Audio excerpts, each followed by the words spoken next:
Anggota DPR RI berkomitmen dan optimis tahun 2018 yang disebut-sebut tahun politik tidak akan mempengaruhi kinerja DPR RI dalam mencapai target kerja di setiap masa persidangan, baik bidang legislasi, pengawasan, dan anggaran. Ditemui usai rapat paripurna pembukaan masa sidang ketiga tahun sidang 2017-2018 di Gedung Nusantara II DPR RI Jakarta, anggota Komisi 1 DPR RI Roy Suryo mengatakan, memasuki tahun politik 2018, DPR RI berkomitmen menyelesaikan pembahasan sejumlah RUU karena banyak rancangan undang-undang yang sudah masuk tahap sinkronisasi maupun harmonisasi. Di sisi lain, DPR RI meminta pemerintah juga konsisten untuk merealisasikan anggaran sesuai peruntukannya, terutama anggaran yang dapat menstimulus konsumsi masyarakat lebih baik dari tahun 2017.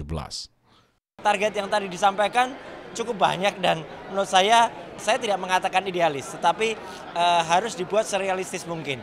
Jadi jangan sampai harapan masyarakat yang tadi semua ikut mendengarkan pidato pembukaan masa sidang ini, kemudian mengacu pada target itu saja tanpa melihat kondisi faktual yang terjadi.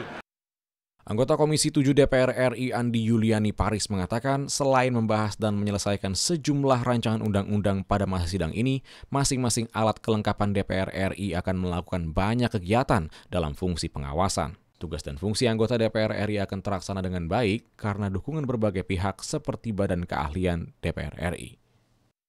Kita harus di-backup juga oleh badan-badan yang ada di DPR, misalnya badan kajian untuk membackup data sehingga fungsi pengawasan itu lebih efektif.